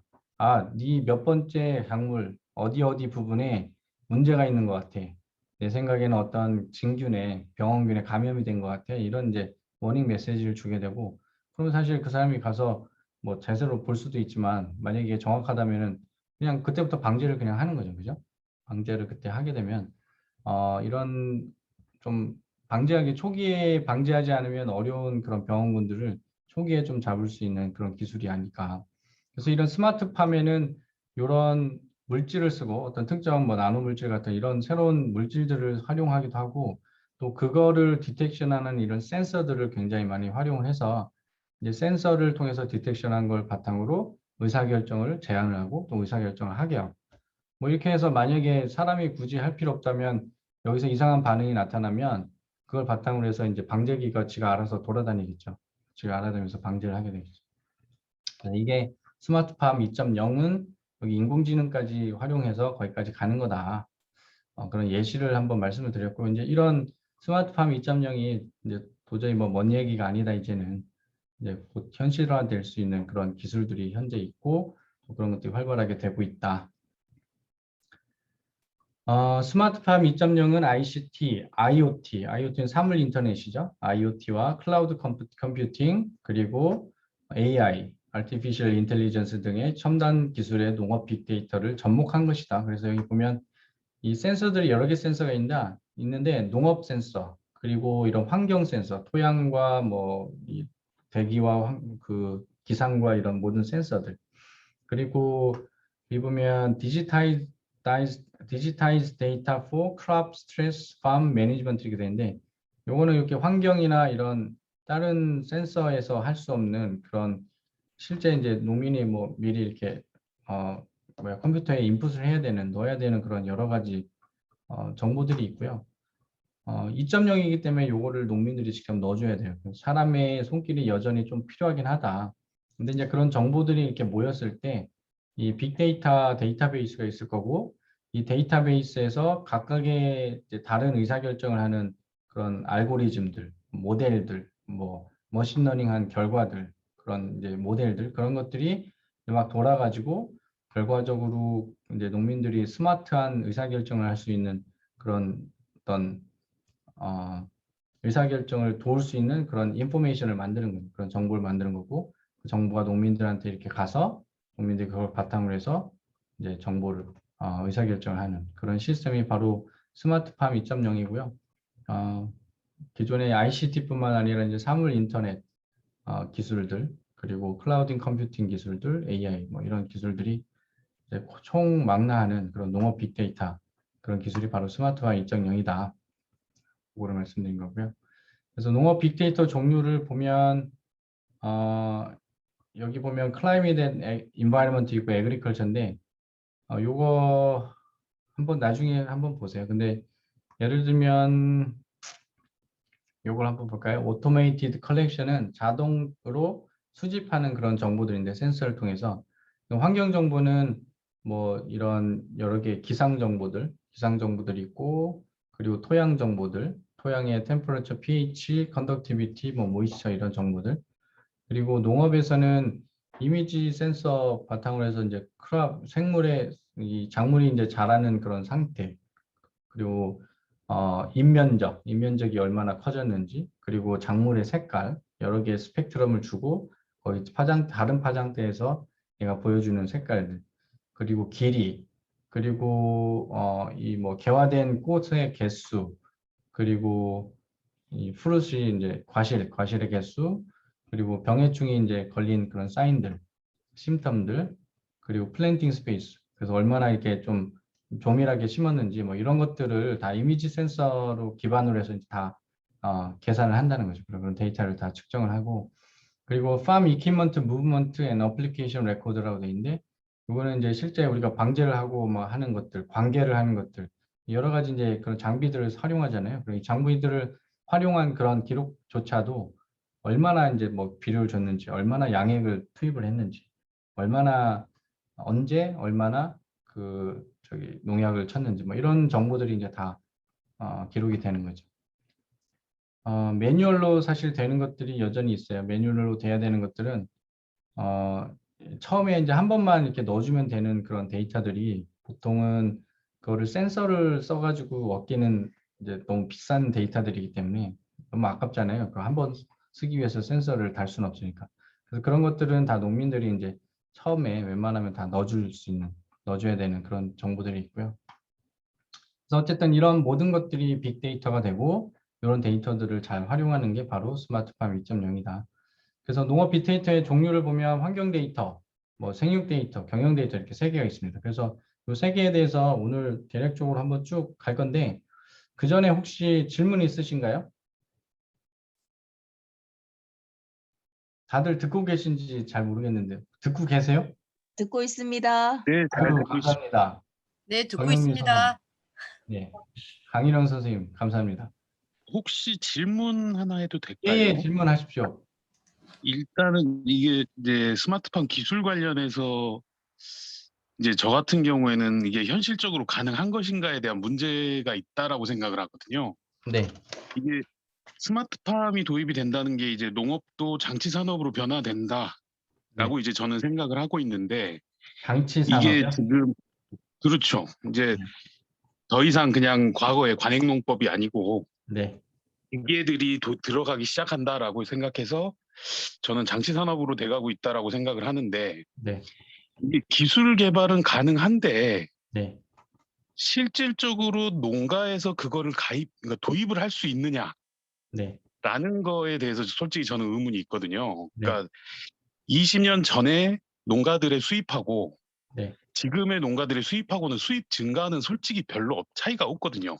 네, 근데 점점 이제 말 그대로 기술이 고도화되면서 도입 비용은 기하급수적으로 저는 증가를 하고 있다라고 생각을 하는데 네, 이게 그 말 그대로 20년 뒤에 2040년에 3세대 스마트팜이 생겨난다고 해서 네. 과연 지금의 농가들이 그거를 도입해서 쓸 수 있겠느냐라는 거에 대해서 혹시 어떻게 생각하시는지 좀 궁금합니다. 그럼 굉장히 기술적인 질문보다는 사회 경제적인 그런 질문인 것 같고요. 이렇게 그건 사실 저에 대한 질문이라기보다는 우리 모두에 대한 그 현재 스마트팜 정책 뭐 이런 거에 대한 그런 질문인 것 같고요. 그거에 대한 정확한 답을 드리기는 저도 사실 어렵고 미래를 예측하기 어렵고 이제 제가 또 이 농경제나 뭐 이런 약간 농업 정책 뭐 이런 것들을 이제 그 스마트팜과 관련된 것들을 실제 농가들이 이제 적용을 하고 그런 것들을 이제 활용할 수 있는 이런 단계까지는 저는 이제 생각을 많이 안 해봤고 저는 이제 굉장히 기술적인 사람이기 때문에 그러면은 이제 생육 데이터를 그러면 어떻게 하면은 잘 우리가 측정을 할까 이렇게 약간 이제 그런 쪽으로 치우쳐져 있으니까 말씀하신 질문은 사실 각자 생각은 좀 다를 거는 같은데 제가 생각하기에는 시간이 해결을 해줄 거라고 생각합니다. 지금 현재는 도입 가격 아까 말씀하셨는데 저는 도입 가격보다는 도입 가격이 지금 가장 현실적인 문제는 맞고요. 도입 가격을 넘어서서 또 다른 문제는 그거를 우리가 농가들이 트러스트 할 수 있냐, 신뢰를 할 수 있느냐 그거 문제인 것 같아요. 이제 그런 의사결정을 이제 지원하는 그런 의사결정에 대한 그런 정보들이 있는데 그 정보들을 농민들이 진짜 믿고서 그냥 진짜 했을 때 이 사람들이 정말 뭐 이렇게 했을 때 정말 이제 피해를 보지 않고 뭔가를 제대로 이렇게 처리가 될 수 있는 그 보장을 받을 수 있냐 그런 기술들에 대해서 기술이 그만큼 정확하냐 기술이 그만큼 신뢰할 만하냐 기술이 그만큼 영어로 해서 뭐 로버스트하냐 그죠? 믿을 수 있느냐 근데 그런 것들이 굉장히 큰 것 같은데 저희 같은 그 과학자들 뭐 기술쟁이들은 학교에서는 이걸 신뢰할 수 있도록 만드는 게 아마 저희들의 역할인 것 같고요. 그래서 저희가 신뢰할 수 있게 만들기 위해서는 뭐 사실 밸리데이션 검증 같은 것들을 굉장히 오랜 기간 동안 뭐 예를 들면 저 자동차 그런 뭐 출시하기 전에 그런 뭐 10,000시간 뭐 10만 시간 그렇게 돌리는 것처럼 그런 것들도 저희들은 이제 여러 가지 검증 방법을 써가지고 얘가 정말 신뢰할 만하다. 얘를 10년간 이런 식으로 계속 시뮬레이션을 통해서 10년간 여러분들이 그때그때마다 썼을 때 결과적으로는 이제 뭐 가끔가다 뭐 100번 했을 때 한 번은 실패할 수 있지만 99번은 실패하지 않을 거다. 뭐 이런 이제 확실한 정보를 신뢰할 수 있는 정보를 드리는 게 저희들의 역할인 것 같고요. 가격은 점차 떨어질 거라고 저는 확신을 합니다. 가격은 지금 자동차 배터리 가격 떨어지는 것처럼 가격은 점차 떨어질 거고요. 이 스마트팜 기술에서 지금은 이제 기술적으로 어떻게든 이제 진보를 하려고 사람들이 많이 노력을 하지만 결과적으로 어느 순간부터는 업체들이 이 수익을 내야 되는 업체들이 이 가격을 다운시키기 위한 그런 여러 가지 방법들을 굉장히 노력할 거예요. 아까 보여드렸던 그 나노 파티클 이제 주입해가지고 형광 센서를 가지고서 보는 거 있잖아요. 그 나노 파티클 하나를 주입하는, 한 번 주입하는 그 가격이 50원이에요. 50원이면은 50원짜리 뭐 100개를 한다고 해도 그 얼마입니까? 5,000원이에요. 그죠? 가격이 그만큼 싸질 수 있는 가능성이 있다는 거죠. 그래봐야 5,000원, 뭐 10,000개 해봐야 뭐 1,000개 한다고 해서 5만 원, 뭐 이런 식이에요. 이제 주입하는 게 노동력이 더 들겠지만 어쨌든 그런 머티리얼 가격은 점차 싸질 거고, 그거를 센싱하는 그런 기계 장비들도 지금은 이제 좀 비쌀 수 있어요. 지금은 한 300만 원 정도 된다고 하더라고요. 근데 이제 그것도 결과적으로 저는 뭐 기술이 발전하면서 장비 가격도 줄어들 거고요. 이런 센서 가격들 뭐 이런 것들도 결국은 가격이 어느 정도 사용할 만한 정도로 떨어질 거기 때문에 그때가 이분들이 이제 적극적으로 도입해서 쓸 수 있는 시간이 되지 않을까. 그래서 저는 2030년, 2040년은 어디서 나온 결과인지 모르겠는데, 그건 아마 정부에 이제 누군가의 용역을 줘서 나온 그런 결과값이겠지만, 시간 문제다. 근데 이제 그게 2030년도에 정말 될지, 2040년도에 될지, 그거는 잘 모르겠고요. 예. 그래서 정확한 답변을 드리기는 어렵지만, 제 생각은 그렇습니다. 알겠습니다. 예, 다른 분 혹시 질문 있으신가요? 없으시면 넘어갈게요. 왜냐면 지금 10시 5분이니까 저희한테 주어진 시간이 이제 얼마 없습니다. 그래서 환경 데이터 측정하고 수집하는 거 잘 아시겠지만 이게 어쨌든 제가 많이 해온 전문 분야라서 오늘 이 특강에서는 이거를 좀 기본적으로 한번 그냥 쭉 말씀을 드리고 여러분들도 기존에 알았던 거 한 번 더 배우는 그냥 개론하는 시간이라고 생각하시면 될 것 같아요. 자, 환경 데이터는 기온, 강수, 풍속, 풍향, 뭐 일조시간, 일사량, 토양 수분, 이산화탄소, 상대 습도 이런 여러 가지가 다 환경 데이터고요. 토양에서 우리가 할 수 있는 뭐 토양 수분뿐만 아니라 여러 가지 pH나 뭐 토양 온도나 여러 가지들 다 이제 환경 데이터고, 여기 기상이 이제 대기 중에서 일어나는 물리적인 현상을 통틀어서 이루는 말로써 바람, 구름, 비, 눈, 더위, 추위 따위를 이른다. 그래서 이런 환경 데이터 중에서 대표적인 게 기상 데이터 같고요. 실제 지금 첫 번째 스마트팜 1세대에서는 이 환경 데이터 위주로 지금 측정을 하고 있어요. 그래서 시설 바깥쪽에는 이제 우리가 뭐 기온이나 강수나 풍속, 풍향, 일조시간, 일사량 이런 정도가 지금 측정이 되고 있고, 상대 습도까지. 그리고 시설 내부에서는 지금 아직까지는 온습도, 이산화탄소 이 정도가 지금 측정이 되고 있고요. 조만간 그런 풍속 같은 거, 풍향 이런 것도 아마 쓰일 수 있는데, 왜냐면은 그 안에서 그 바람이, 그러니까 이 대기 그 안쪽에 공기가 이렇게 순환하는 그런 정도에 따라서 이 병해충이 어떻게 퍼지는지, 아니면은 그 바람이 얼마나 빠른 속도로 불어서 바람에 사실 영향을, 증산이나 이런 것들 영향을 많이 또 받기 때문에, 그 베이퍼 프레셔 데피시트라고 해서 그게 수증기, 유효 수증기압인가? 뭐 이런 것들도 굉장히 이 식물에 이제 관수를 해야 되냐, 뭐 비료를 줘야 되냐 이런 것들이 굉장히 중요하거든요. 그래서 그런 것들까지 고려하면은 이제 환경적으로 더 측정해야 되는 것들이 아직은 더 있긴 한데, 그런 것들 우리가 활용하지 않기 때문에 그걸 센서를 달지 않는 거고요. 그래서 이제 환경 데이터는 앞으로 더 많은 환경 데이터가 측정이 될 것이고, 그거를 이제 어떻게 활용하느냐가 중요한 것 같은데, 그래서 일단 측정 쪽으로 한번 포커스를 맞춰서 말씀을 드리겠습니다. 그래서 기상 정보는 뭐 기온, 강우량, 풍향, 풍속, 상대수도, 일상 이런 것들이 일반적인 거고요. 일반적인 거고, 이제 기상 정보를 측정하는 데 있어서 기온이랑 습도를 측정하는 거 먼저 말씀을 드리면, 우리가 기온 측정할 때 이제 온도계, 간단하게 온도계 쓰잖아요. 근데 온도계의 종류가 세 가지가 있습니다. 그래서 액체 온도계는 이 안에 그 액상으로 되어 있는 어떤 물질을 넣겠죠. 수은 같은 거, 그런 걸 넣겠죠. 그죠? 그래서 수은 같은 게 유리세관에 수간물을 붙여서 수은 또는 착색 알코올을 넣고 봉한 다음에, 그리고 수은과 알코올의 온도에 따른 최적 변화로 온도를 구함. 여기 보시는 것처럼 원래는 이 안에 이제 분자가 한 이 정도로 뭐 움직이고 있는데, 얘가 이제 냉각이 되면 우리 사람들도 이제 추우면 몸을 움츠리는 것처럼 이 분자들이 움츠리게 돼가지고 더 컨덴스 돼, 이렇게 좀 압축이 돼서, 그래서 이게 이제 밑으로 내려간다. 그래서 요거를 이제 온도에 따라서 미리 한번 실험을 해본 다음에 이제 늘어나고 줄어드는, 부피가 늘어나고 줄어드는 것을 바탕으로 해서 이렇게 온도를 재는 거고, 또 가열을 하게 되면 이제 운동 에너지가 더 들어가게 되니까 얘가 열심히 운동하다 보니까 점차 늘어가지고 온도가 이렇게 쭉 위로 올라가는 거죠. 그죠? 그래서 이 액체 안에 있는 이제 액상이 위로 올라가기 때문에 그걸 바탕으로 해서 온도를 재는 방식이 있고요. 금속 자기 온도계는 이런 식으로 해서 약간 이런 모양으로 되어 있습니다. 그래서 긴 메탈 금속으로 된 이 막대 봉이 있고요. 그 위에다 이렇게 올려놓으면 얘는 에너지를 필요로 하지 않습니다. 왜냐하면 여기 보면 그 불이나 이런 걸 코일을 바이메탈 센서라고 그래가지고 이렇게 감아 놓고요.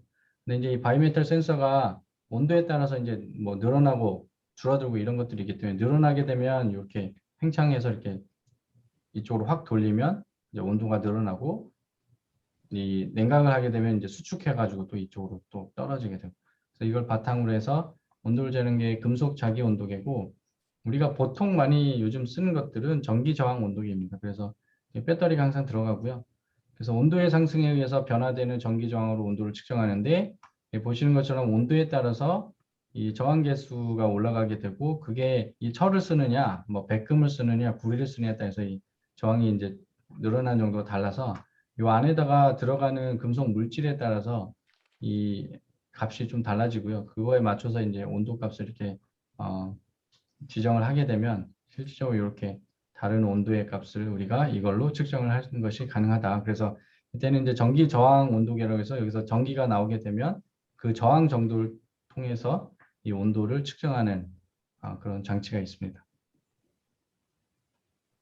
그래서 기온을 측정할 때는 일반적으로 그 기상청에서 이제 뭐 아니면 농업 기상 쪽에서 할 때는 보통 1.23m에서 2m 높이에서 측정을 하고요. 그래서 보통 이렇게 배겹상에다가 상층부에 올려놓고, 그렇지만 우리가 시설에서 할 때는 룰이, 일종의 룰이 이 작물의 이제 최고 높이, 그 작물이 가장 높은 그 탑에서 팁이 있는 그 부분에서 이제 보통 온도를 측정하는 게 맞는데, 왜냐면은 작물의 캐노피 높이에서 측정을 해야지 캐노피 안에 있는 캐노피 레벨의 온도를 측정할 수 있기 때문에 그 작물의 이제 높이, 키에 따라서 이 온도계를 같이 조절해서 이렇게 하는 게 그게 룰인데, 보통은 그렇게 안 하죠.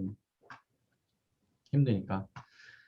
통풍이 잘 되고 지표면이 잔디나 짧은 풀로 덮인 개방된 곳에서 관측을 하고 직사광선에 노출되지 않게 함. 그래서 이렇게 배겹상이나 이런 플라스틱으로 만든 이런 통 안에다가 집어넣어 가지고 온도를 재고요.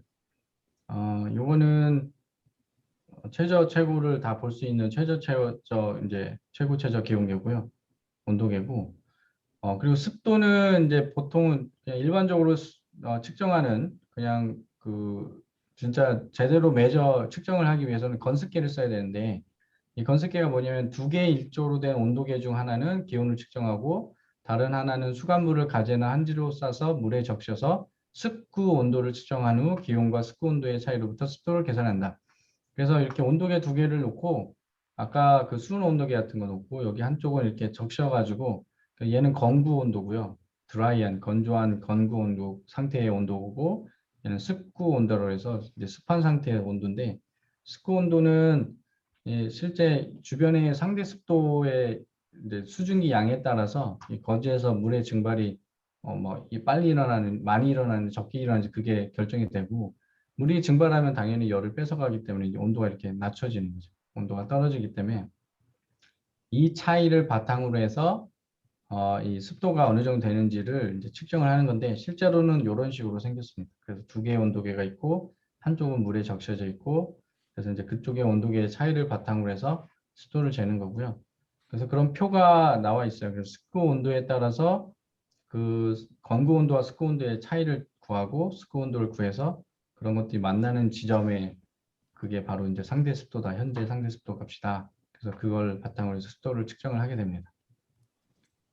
또 다른 습도계는 이건 뭐 약간 재미로 넣었는데 자기 모발 습도계라고 있어요. 그래서 우리가 모발이 겨울에 저처럼 약간 곱슬머리는 밖에 이제 겨울이 아니죠. 비가 올 때 밖에 나가면은 모발이 이렇게 확 휘어지거든요.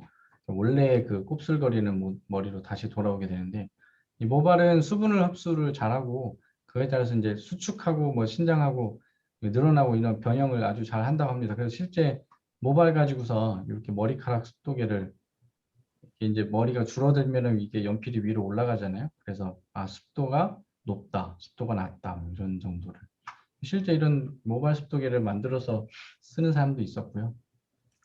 믿거나 말거나 합니다. 그리고 염화 리튬 반도체 세라믹스 센서 습도계라고 해서 보통 우리가 쓰는 습도계가 바로 그런 정기적인 특성 변화로 해서 상대 습도를 측정하는 그게 이제 일반적인 습도계가 이런 습도계고요.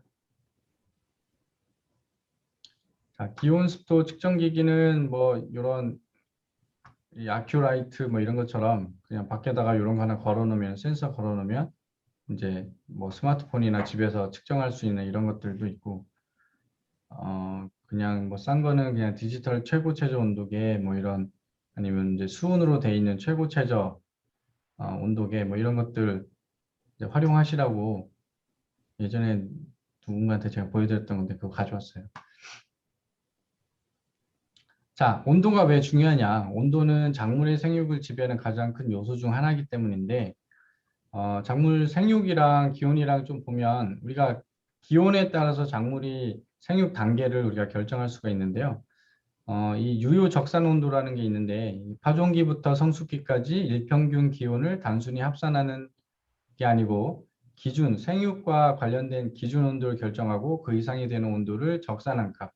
예를 들면 토마토 같은 경우는 한 5도가 이제 기준 온도거든요.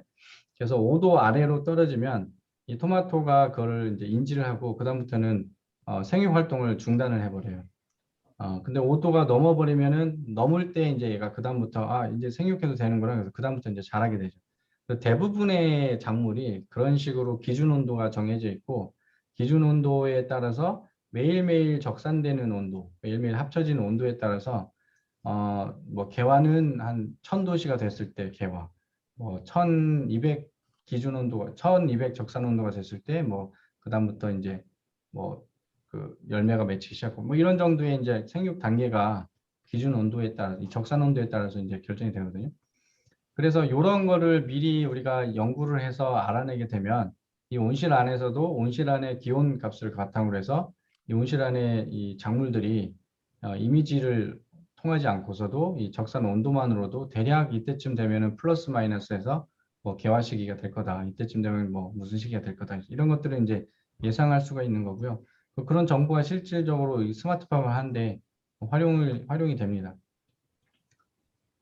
그 작물의 재배가 기온에 의해서 제한될 때가 많이 있죠. 그래서 생육 가능 기간이 너무 짧아서 생육이 되지 않을 때, 평균 온도가 너무 높거나 낮아서 충분한 생산이 되지 않을 때가 있고, 또 생육 저온을 초과한 뭐 고온이나 저온이 내습해서 생장기에 작물이 피해를 받을 때, 겨울철 온도가 너무 낮아서 휴면기에 있는 작물이 피해를 입을 때, 병충해에 알맞은 온도 조건이 이렇게 기온에 따라서 작물 재배가 이제 영향을 받는 것들이 굉장히 케이스가 많기 때문에 그래서 기온은 우리가 측정하고 그걸 활용하는 게 필요하다.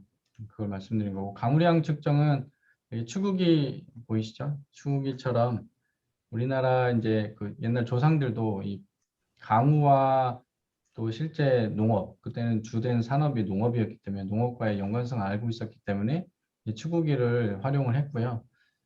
강우량 측정하는 거는 잘 아시는 것처럼 이런 원통형에다가 이제 비를 받아서 그 비의 양이 얼마나 되는지를 바탕으로 해서 뭐 오늘 20mm가 왔다, 30mm가 왔다 이런 것들을 결정을 하고 실제 기상청에서는 이거 사람이 항상 이걸 할 수 없기 때문에 이렇게 틱톡 해가지고 요 티핑 버켓이라고 그래서요 시소처럼 생겼습니다. 그래서 위에서 물이 받아져서 한쪽 면을 가득 채우면 이쪽이 무거워지니까 이쪽으로 틱 떨어지고 여기는 올라가고 그럼 이쪽이 받고 또 이쪽으로 떨어지고 그래서 한쪽에 왔다 갔다 하는 비율이 한 5mm씩 찼을 때 왔다 갔다 틱틱틱 해가지고 한번 찼을 때마다 한 번씩 밑에 그 요 센서를 쳐줘요. 한번 쳐주고 하면 이제 그걸 전기 신호를 받아가지고 총 몇 미리가 왔는지를 계산하는 게 바로 최근에 많이 쓰는 자동 우량계입니다.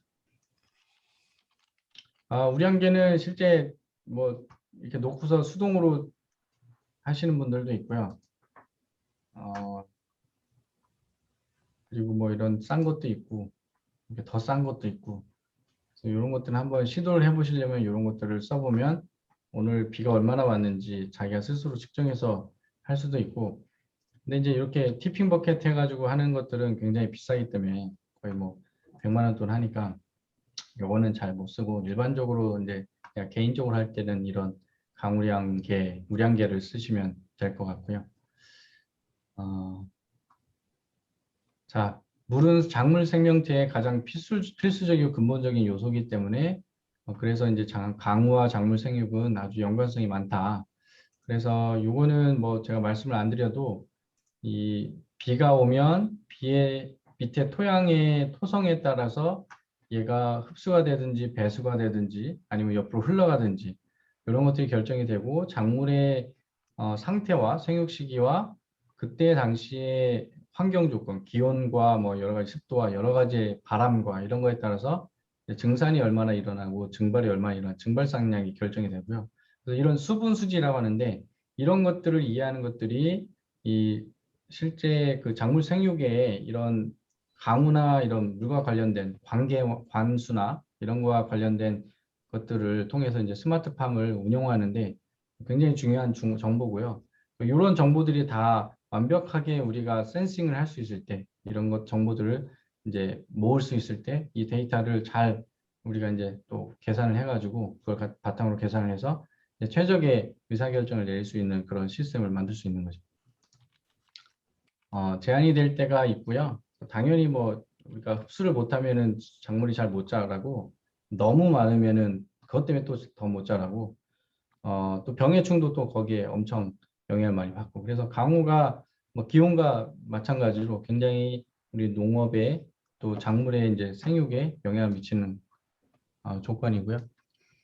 토양 수분은 토양 입자나 공급 사이에 양적으로 내포되어 중력의 역행에서 스며들어 있는 물을 말하는데 이 흡착수와 모관수와 증력수를 이렇게 세 개로 나눌 수가 있습니다. 그래서 흡착수는 토양 알갱이에 흡착이 되어 있긴 하지만 식물이 뺏어 먹을 수 없는 그런 물이 바로 흡착수고 그리고 모관수는 이제 그 식물이 뺏어 먹을 식물이 뿌리에서 이제 흡수할 수 있는 정도의 그런 거를 모관수라고 하고 그보다 더 많아가지고 이제 밑으로 흘러내리는 걸 중력수라고 합니다. 그래서 요 사이사이의 값을 위조점과 포장 용수량으로 해서 요 사이에 있는 토양 수분 정도를 바로 이제 식물이 적절하게 필요할 때 쓸 수 있는 물인 거고 요거보다 떨어지게 되면 그다음부터 이제 식물이 피해를 입고 요거보다 많아지게 돼도 계속 물이 많기 때문에 식물이 이제 피해를 입을 수가 있죠.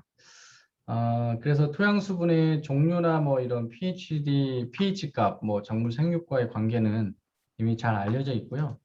그래서 이걸 바탕으로 해서 이제 토양 수분을 측정을 하고, 토양 수분 측정한 것을 바탕으로 해서 이제 관수를 한다든지 뭐 여러 가지 비료를 준다든지, 그런 것들을 이제 결정을 하게 되는데, 토양 수분 측정하는 방법은 두 가지 방법이 대표적인 방법이 있는데, 건조법은 당연히 뭐 이런 건조기에다가 토양 시료를 넣고 이제 말린 다음에 그 말린 후의 질량과 말리기 전의 질량을 차이를 계산하면 그게 바로 그때 있는 토양의 수분량이고요. 유전율법은 고주파에 의해서 토양의 유전율이 수분량에 따라 달라지는 걸 이용해서 측정하는 방법. 그래서 이런 그 센서 많이 보셨죠? 그래서 두 개의 이렇게 바가 있고 두 바 사이에 이제 고주파를 발생해서 여기서부터 여기까지 도달하는 시간을 바탕으로 해서 수분이 많냐 적냐 이런 거를 결정하는 그런 토양 수분 센서가 있고 요거는 좀 그렇게 가져다 쓰기에는 좀 뭐라 해야 되나 내구성이 떨어지고요. 이따가 좀 보여드릴게요. 근데 이제 토양 수분 측정할 때 토양 수분하고는 항상 우리가 같이 고려해야 되는 게 토성입니다. 토성. 그래서 토성이 지금 사토냐 아니면 식토냐 샌드가 많냐 클레이가 많냐 그거에 따라서 같은 토양 수분 함량이라도 이 그 재배하는 그 토양의 토성에 따라서 이게 지금 건조한 상태가 될 수가 있고 아니면 덜 건조한 상태가 될 수 있고 아니면 위조점 아래일 수 있고 위조점 위에일 수 있고 이게 같은 토양 수분이지만 토성에 따라서 이런 것들이 결정이 되기 때문에 우리가 이제 스마트팜을 제대로 하기 위해서는 스마트한 재배라고 제가 말씀드릴게요. 그걸 위해서는 당연히 이런 토성 정보도 확실히 알아야 되고 토성에 따라서 토양 수분 함량이 또 결정이 되고 토양 수분 함량에 따라서 우리가 실제 관수를 해야 되냐 말아야 되냐 뭐 식물이 스트레스를 받고 있냐 안 받고 있냐 이런 것들이 결정이 됩니다. 실제 사양토나 식양토를 위해서 물을 버보면 뭐 이렇게 밑으로 빠져나갈 시간이 사양토가 훨씬 빠르고 식양토는 머무는 시간이 많기 때문에 같은 물의 양을 관수를 한다고 해도 얘가 실질적으로 그 식물한테 흡수가 되는 시간, 흡수되는 양은 또 달라질 수 있어요. 그래서 관수의 양도 이 토성에 또 영향을 받는다. 그래서 쉽지는 않습니다. 쉽지는 않지만 이런 모든 정보들을 미리 알고 시작을 한다면, 그래서 아까 그 말씀하셨던 것처럼 돈도 많이 들고 뭐 어렵고 복잡하고 그래서 초기에 도입하기는 굉장히 어렵긴 할 것 같아요. 토양수분 측정기기, 토양수분 측정하라고 해서 이런 거 많이 팔잖아요. 중국에서 만든 거. 이런 건 절대 사시면 안 됩니다. 이런 거는 사시면은 엄청 후회하고, 요거 얼마 안 있으면 이거 다 썩어가지고 그냥 쓰지도 못해요. 이게 되지도 않고.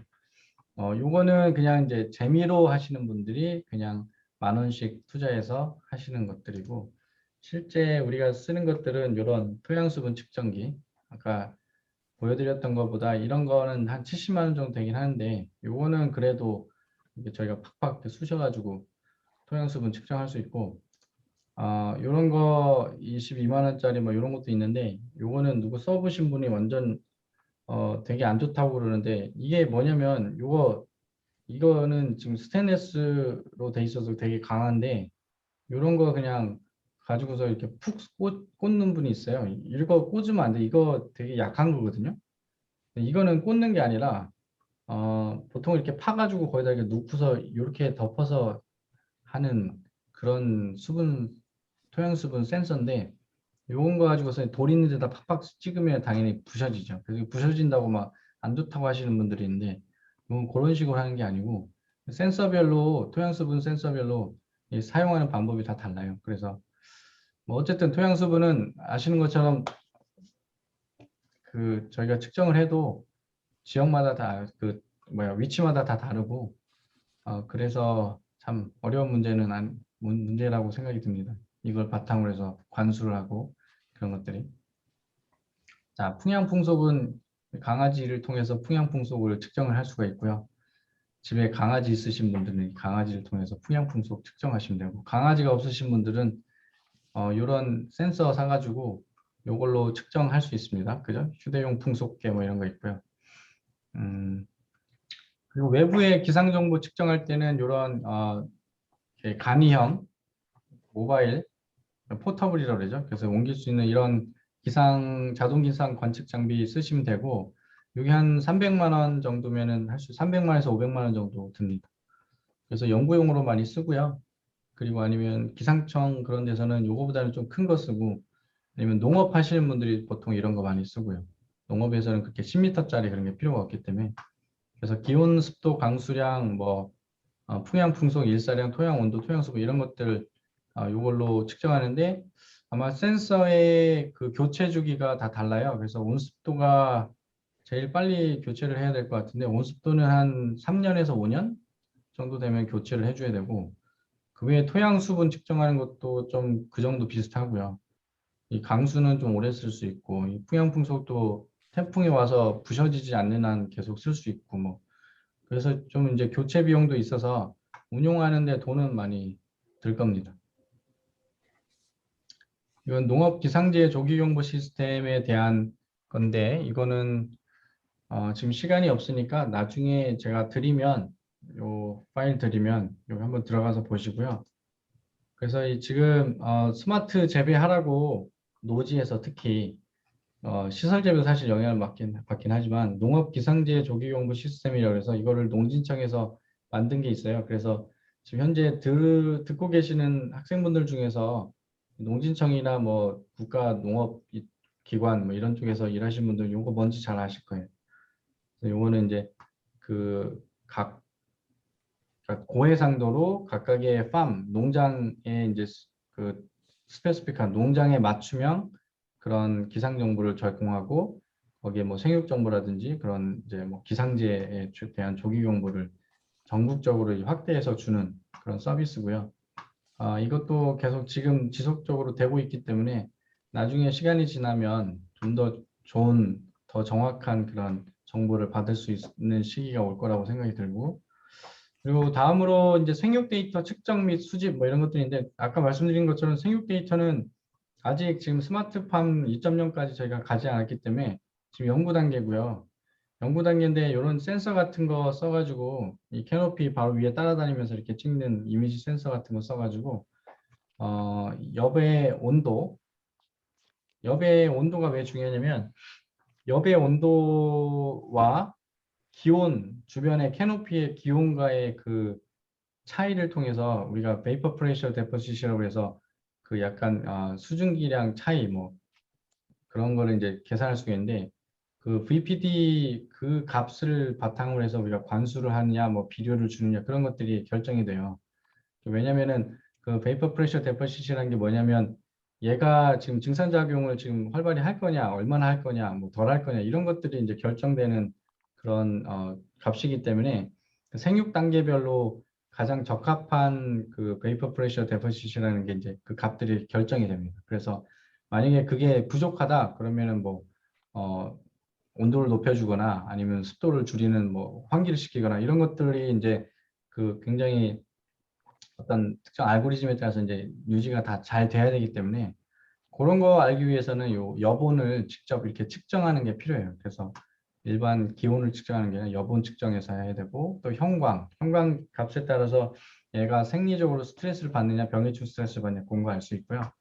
요 생장 길이, 화방수, 잎 길이, 잎폭, 뭐 줄기, 굵기, 출래 시기, 착화수 이런 것들을 이미지를 기반으로 해서 측정하는 기술들이 지금 열심히 준비가 되고 있고 여기 뭐 예시로 가져온 거는 이제 초분광 영상을 활용해서 식물 건강과 스트레스를 매핑하는 기술들 뭐 이런 것들이 있고 이게 작게는 이렇게 온실에서 할 수 있지만 사실 이런 기술들이 더 필요한 거는 저희보다 못 사는 나라들 개발도상국 국가들 저개발 국가들인데 거기서는 이제 인공위성을 대신 쓰죠. 거기는 이제 고해상도로 갈 수가 없으니까 그래도 인공위성을 쓰는데 군사용 그 인공위성은 그몇 센치 뭐 단위로 이렇게 측정을 할 수 있다고 그래요. 그래서 고해상도 뭐 군사용 위성 영상 같은 것들은 쓰게 되면 이제 예를 들면 그 아프리카의 어느 국가에 어느 지역에 뭐 이 가뭄이 대량 발생해서 이제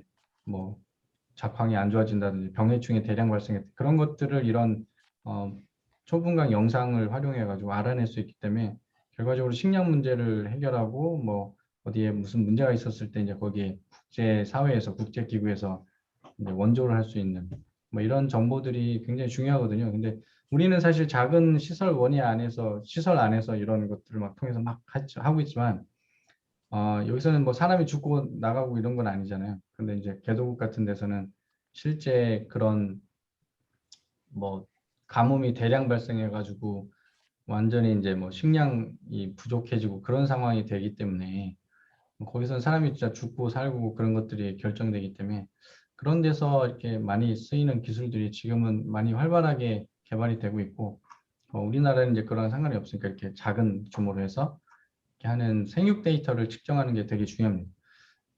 지금까지 한계가 있었던 게 결국은 환경 데이터는 우리가 얼마든지 충분히 측정을 해서 얻을 수가 있는데 이 생육 데이터는 지금까지 이제 농민들이 직접 넣어주지 않으면 만들어주지 않으면 측정하기가 불가능했거든요. 그런 데이터를 얻기가 불가능했기 때문에 그러니까 당연히 이제 머신러닝이나 뭐 빅데이터 이런 거 활용한 그런 모델링 하는 것도 안 됐던 이유가 잘 아시겠지만 그런 것들이 이제 이런 생육 데이터가 측정이 잘 안 됐기 때문인데 이제는 이미지 기술이나 뭐 이런 것들을 통해서 이제 자동으로 생육 데이터를 측정하는 그런 시대로 가고 있고 아까 나노 파티클 말씀드렸던 것처럼 나노 파티클 주입한 다음에 그걸 바탕으로 해서 생육식이나 생리적 스트레스나 이런 것들을 측정하는 기술들 그죠? 그런 걸 통해서 이제 생육 데이터를 자동으로 우리가 습득할 수가 있는 거죠.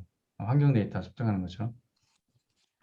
다음에 경영 데이터인데 경영 데이터는 뭐 자연스럽게 우리가 출하량 뭐 그날 이제 생산해서 넘어가는 것들을 이제 생산한 양 뭐 이런 것들 그리고 생산 판매 구매 비용 관리 뭐 필요한 비용들 그 투입된 인풋의 양들 인풋의 종류들 농약 뭐 재배량 생산량 출하량 이런 전반적으로 경영과 관련된 이런 데이터도 결과적으로 필요합니다.